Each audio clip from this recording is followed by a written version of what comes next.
എല്ലാവർക്കും news first മലയാളത്തിന്റെ പുതിയൊരു വീഡിയോയിലേക്ക് സ്വാഗതം. ക്രിക്കറ്റ് വാർത്തകൾ ആദ്യമേ അറിയാൻ ഈ ചാനൽ മറക്കാതെ സബ്സ്ക്രൈബ് ചെയ്യുക. IPL 2025 57 മത്സരത്തിൽ കൊൽക്കത്തയിലെ ഈഡൻ ഗാർഡൻസിൽ നടന്ന കൊൽക്കത്ത നൈറ്റ് റൈഡേഴ്സിനെതിരായ മത്സരത്തിൽ ചെന്നൈ സൂപ്പർ കിങ്സ് ഒരു അവിസ്മരണീയ വിജയം നേടിയിരുന്നു. ആദ്യം ബാറ്റ് ചെയ്ത കൊൽക്കത്ത സുനിൽ നരൈൻ, റഹ്മാനുള്ള ഗുർബാസ്, ആന്ദ്രെ റസൽ എന്നിവരുടെ ബാറ്റിംഗ് മികവിൽ ഒരു മത്സരാധിഷ്ഠിത സ്കോർ ഉയർത്തി. എന്നാൽ നൂർ അഹമ്മദ്, രവിചന്ദ്രൻ അശ്വിൻ, ഖലീൽ അഹമ്മദ് എന്നിവരുടെ മികച്ച ബൌളിംഗും MS ധോണിയുടെ വിക്കറ്റിന് പിന്നിലെ മിന്നലാക്രമണവും കൊൽക്കത്തയെ നിയന്ത്രിച്ചു.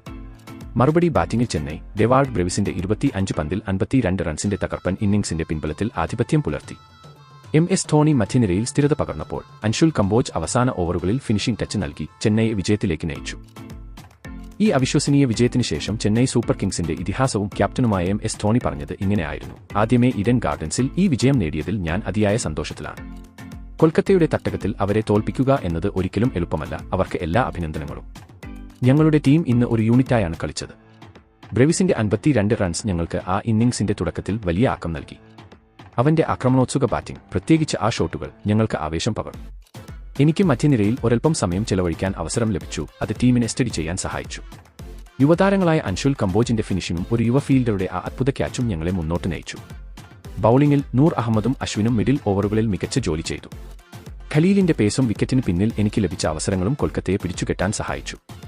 പിച്ച് ആദ്യം ബാറ്റിംഗിന് അനുകൂലമായിരുന്നെങ്കിലും സ്പിന്നർമാർക്ക് അല്പം ടേൺ ലഭിച്ചു. അത് ഞങ്ങൾ മുതലാക്കി. ഈ സീസൺ ഞങ്ങൾക്ക് വെല്ലുവിളി നിറഞ്ഞതായിരുന്നു, പക്ഷേ ഇത്തരം വിജയങ്ങൾ ടീമിന്റെ ആത്മവിശ്വാസം വർദ്ധിപ്പിക്കുന്നു. എന്നാൽ ഒരു വ്യക്തിഗത കാര്യം പറയുകയാണെങ്കിൽ, ഈ സീസണിന് ശേഷം ഞാൻ IPLൽ നിന്ന് വിരമിക്കാൻ ആലോചിക്കുന്നുണ്ട്. ഇത്രയും വർഷം വിസിൽ പോടു എന്ന് വിളിച്ച ആരാധകർക്ക് ഒപ്പം ഈ യാത്ര അവിസ്മരണീയമായിരുന്നു.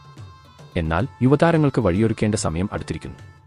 ഇനിയുള്ള മത്സരങ്ങളിൽ പരമാവധി ആസ്വദിച്ച് കളിക്കാനാണ് ഞാൻ ആഗ്രഹിക്കുന്നത്. ഞങ്ങളുടെ ആരാധകർക്ക് ഒരുപാട് നന്ദി. നിങ്ങളുടെ പിന്തുണ ഞങ്ങൾക്ക് എല്ലാമാണ്. ഈഡൻ ഗാർഡൻസിന്റെ അന്തരീക്ഷം എപ്പോഴും പ്രത്യേകമാണ്. ഇവിടെ ജയിക്കുന്നത് ഒരു വലിയ നേട്ടമാണ്. അവസാനമായി, ഞാൻ എന്റെ പഴയ സുഹൃത്ത് സുരേഷ് റെയ്നയെ ഒരുപാട് മിസ് ചെയ്യുന്നു.